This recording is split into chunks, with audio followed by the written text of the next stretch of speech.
কুমিল্লায় হালখাতা তৈরির দোকানে এখন চলছে ব্যস্ততা। চৈত্রের শুরু থেকেই বিশেষ এ খাতা তৈরি এবং বেচাকেনায় ধুম পড়েছে কুমিল্লার বাইন্ডিং প্রতিষ্ঠানগুলোতে। এ নিয়ে বিস্তারিত জানাতে কুমিল্লা থেকে যুক্ত হচ্ছেন মাসুদ আলম। মাসুদ, এবছর হালখাতার প্রস্তুতি কেমন দেখছেন?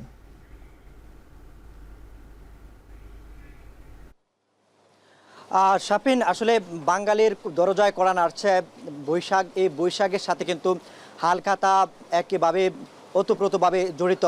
এই এই যে হালখাতা তৈরির জন্য আসলে আমরা দেখেছি যে কুমিল্লার যে সকল বাইন্ডিং প্রতিষ্ঠানগুলো রয়েছে সেগুলোতে কিন্তু ভীষণ ব্যস্ততা। আমি যদি দেখাই, এখানে আমরা দেখেছি যে প্রত্যেকটি বাইন্ডিং প্রতিষ্ঠানে যে হালখাতার যে নতুন খাতা তৈরি, সেটিতে কিন্তু আমরা প্রত্যেকটা কর্মী কিন্তু তারা তাদের ব্যস্ত সময় পার করছেন। এখানে যে সকল খাতাগুলো তৈরি করছেন, বিশেষ করে জাবেদা, খতিয়ানা এবং টালি খাতা, লাল কাপড়ে মোড়ানো এই খাতা তৈরি আসলে হচ্ছে একেবারে ব্যবসায়ীদের জন্য, যারা বছরের প্রথম দিন প্রথম খাতায় নতুন হিসাব লিপিবদ্ধ করবেন, তাদের জন্যই মূলত এই খাতা তৈরি করা হচ্ছে বাইন্ডিং প্রতিষ্ঠানগুলোতে।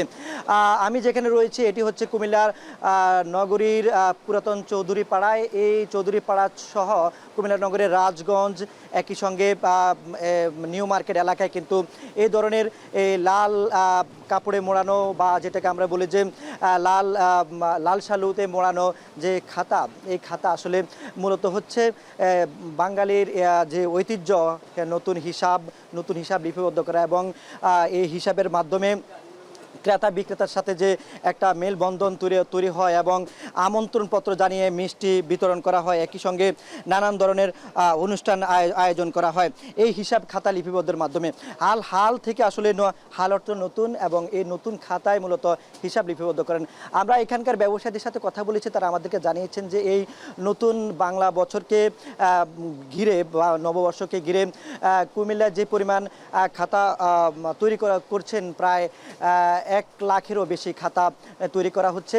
এইখানে আসলে এই যে বাজারটি, এটি কিন্তু আগে কিন্তু আরও জমজমাট ছিল, তবে কালের পরিবর্তনের সাথে কিন্তু এই যে ব্যবসা বা তৈরির যে সেটি কিন্তু একটু বাটা পড়েছে। তবে এই বছর সেটা একটু বেশি দেখা যাচ্ছে। ব্যবসায়ীরা বলছেন এই যে খাতা তৈরি হচ্ছে, এটি শুধু কুমিল্লা নয়, যাচ্ছে নোয়াখালী, চাঁদপুর এবং ব্রাহ্মণবাড়িয়া সহ। তো শাপিন, ছিল সবশেষ। সহকর্মী মাসুদ আলম যুক্ত হয়েছিলেন কুমিল্লা থেকে, জানাচ্ছিলেন হালখাতার প্রস্তুতি নিয়ে।